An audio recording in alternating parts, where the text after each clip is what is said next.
Sekarang untuk makan biasa sudah susah, apalagi untuk beli makan ditambah pajak. Anda bisa bayangkan. Salam Pancasila dan salam penegakan hukum.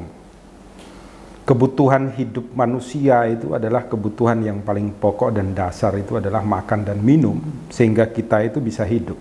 Maka para founding fathers ini kemudian membuat Pancasila sebagai dasar praktek bagi seluruh orang yang bertugas untuk memberikan pelayanan kepada rakyat. Siapa mereka? Yaitu tadi presiden, gubernur, bupati, wali kota, karena mereka lah orang-orang yang menentukan APBD dan APBN untuk kemudian dipergunakan sebesar-besarnya untuk kesejahteraan masyarakat.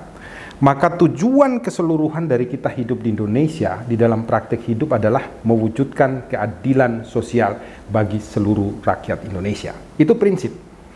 Sangat aneh ketika didengung-dengungkan bahwa orang-orang yang harus menjadi ASN itu adalah orang-orang yang berwawasan kebangsaan, orang-orang yang Pancasilais, tetapi prakteknya bukan Pancasilais. Kenapa? Ketika pemerintah melalui Menteri Keuangan kemudian merancang undang-undang untuk memberikan pajak kepada apa? Kepada bahan pokok. Padahal manusia harus hidup dari bahan pokok, makanan dan minuman. Anda bisa bayangkan ketika saat ini orang miskin di Indonesia saja sudah hampir 30 juta. Belum ditambah akibat COVID dan lain sebagainya. Mereka sudah miskin, makan aja sudah susah.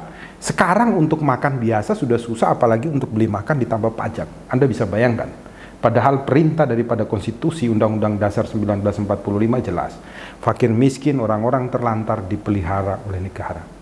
Ini merupakan masalah yang kemudian bagi saya, bagi teman-teman di Rumah Pancasila dipertanyakan, apakah Anda yang membuat peraturan perundang-undangan ini benar-benar Pancasilais atau bukan? Karena orang-orang yang Pancasilais itu mengerti, ketika kita diberikan kehidupan di muka bumi ini, maka semua makanan dan minuman yang disediakan Tuhan, termasuk melalui kinerja kita sebagai manusia ini, harus diwujudkan kita bersama-sama tanpa adanya pajak untuk kita bisa hidup bersama-sama. Terkhususkan di Rumah Indonesia. Itulah kenapa kita wajib bertuhan untuk menjadi manusia yang adil dan beradab, sehingga mampu membuat aturan undang-undang itu yang dipandu hikmat dan kebijaksanaan. Maka pertanyaan juga bagi kita, apakah sila keempat ini mereka pembuat undang-undang ini sudah dipandu hikmat kebijaksanaan belum? Ini momok besar bagi bangsa Indonesia, bagi negara kita. Maka seharusnya kalau negara mengatakan, kami kebingungan nih, utangnya sudah banyak nih, 650 triliun, 6.500 triliun. Bingung mau bayarnya pakai apa? Jangan peras dari rakyat. Kita tahu teras dasar daripada Pancasila itu gotong royong. Maka para pemimpin itu memberikan contoh, memberikan teladan bagaimana gotong royong di Rumah Indonesia. Orang-orang yang kaya materinya, mampu, kemampuan intelektualnya ini diangkat supaya mereka ini membuka jalan sehingga banyak lapangan pekerjaan. Yang kaya materinya disumbangkan untuk negara dan bangsa ini. Pajaknya diperbesar dari mereka yang kaya. Maka rakyat kecil ini mendapatkan bagiannya untuk bisa hidup eksis. Supaya apa? Tujuan hidup di Indonesia, yaitu keadilan sosial bagi seluruh rakyat Indonesia, itu terwujud. Jadi yang dilakukan itu adalah membuat aturan-aturan dan contoh teladan, sehingga aturan-aturan dan contoh teladan ini mampu membimbing semua orang Indonesia untuk bergotong royong. Itu dilakukan dulu pada saat kita merdeka.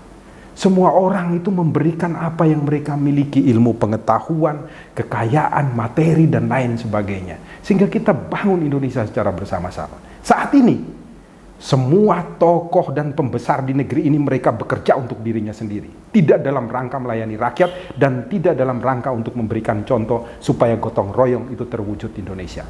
Kami mengkritik tentang pemberian PPN terhadap bahan makanan atau pokok, sekaligus kami memberikan jalan keluar. PPN jangan untuk bahan pokok. Yang dilakukan adalah Anda membuat aturan tentang bagaimana kita gotong royong. Dan yang kedua adalah Anda memberikan contoh bagaimana gotong royong di Indonesia.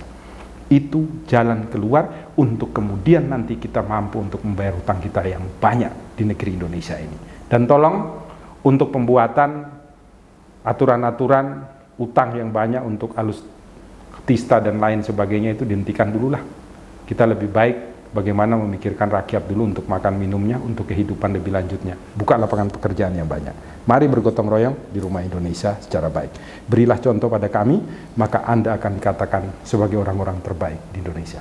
Salam Pancasila dan salam penegakan hukum.